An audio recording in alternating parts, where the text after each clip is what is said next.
with some insight, Democratic Congressman Keith Ellison of Minnesota. Congressman, welcome back, sir. You bet. I guess that's what we could describe as staying on message, something the Democratic Party, I would argue, is very good at. Let me ask you. You're pretty good at it, too.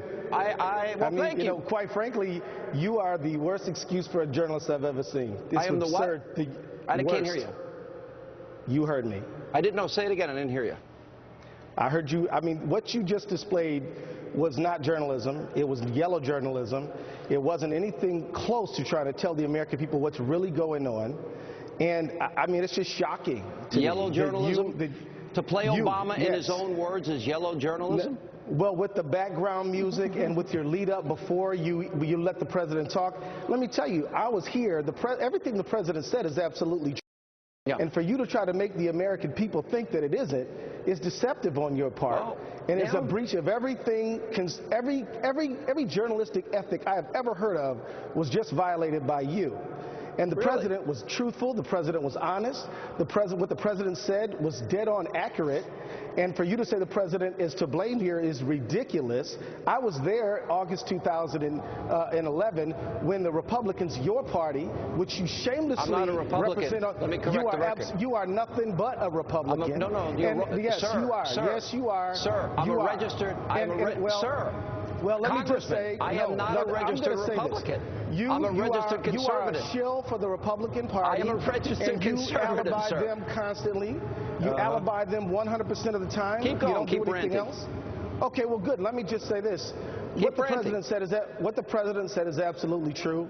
The people watching your show should ignore all of the commentary that you put in and all of the hype music that you put on, and should pay attention to what the president actually said, because what the president said was true.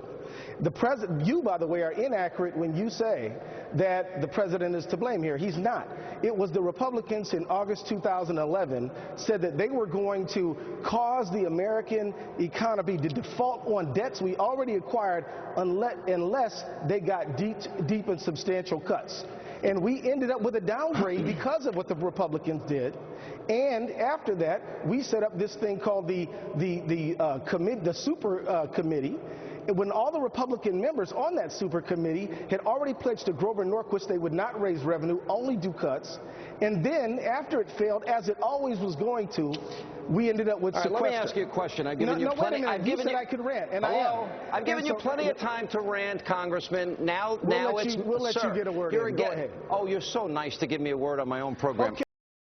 Let me ask you a question. As a matter of fact, let me ask you. You said the president was true. Congressman, calm. I will give you your chance. I gave you 3 minutes to rant. Calm down. I gave you 3 minutes. Relax. I've got a question for you. You were invited on the program to answer a question. I want to give you a couple questions. You said,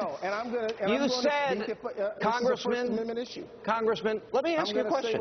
Why are you so angry? You're so angry. Let me ask you a question. I'm not angry. I'm laughing at you because I think this is actually comical. I'm laughing at you. All right. Here's my question. Here's my question for you. It's not the first time. Listen, I invited you on. I gave you 3 minutes to rant. Now let me ask you a question. We'll have a discussion. We'll have a dialogue. In the spirit of bipartisanship, let's find a dialogue. I want to ask you this. I thought you weren't a Republican. Max, I'm a registered conservative. I am, sir. You want to make a $1,000 bet that I'm a registered conservative? You want to make a $10,000 bet? I don't bet. I don't bet. I'm just telling you, I'm a registered conservative. I wrote a book called Conservative Victory. I didn't write Republican Victory. Do you have a question for me, sir? Yes, I do. All right. Now, first of all, it was Max Baucus and it was Bob Woodward that said that the president requested the sequester, point one. Point number two, my question to you is very simple. Barack Obama, because you said that what he said is true. The Budget Control Act was forced down the American public by the Republican Party. Sequester is a provision of the Budget Control Act. Relax. The Republicans are responsible for the Budget Control Act, which contains sequester. I know you're a broken record. Now let me get you my question. You're a broken record. Okay, thank you. Here's my question. So Barack Obama said in 2008 when he was running for office that George Bush was irresponsible and unpatriotic for when he became president, we had $10 trillion in debt. We now have $16 trillion. We now have $16 trillion in debt, Congressman. I'm here to speak for myself. $16 trillion in debt. I want to ask you, is it? Something about that? Here's my question. I got an answer for you.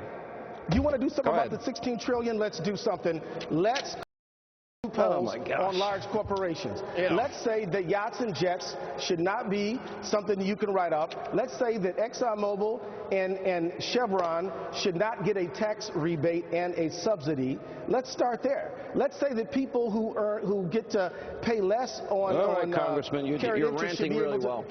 Well, right. Can I ask you a question? What I'm saying, you say I'm ranting. Here's a simple question. If you don't like what I'm saying, but you're a bully, Sean, and I'm not backing down to you. Is it immoral to put 16 and a half? I'm immoral? What did I do that's immoral? I didn't do anything that's immoral. You say things that aren't true. Give me one example, sir. Well, to try to say that it is the president's fault and he is to blame is wrong, and it's a lie. It's not his fault true. that we have 16 trillion in debt. He didn't add No, it isn't. We didn't add $6 trillion to the debt since he's been president. No. No, we did add $6 trillion to debt since he's been president. What about the other 10? All right. Let's talk about the other 10. Congressman, you are a total waste of time. I'm moving on because our audience deserves better. Thank you for being with us. I tried to give you a fair shot. And coming up, did ABC News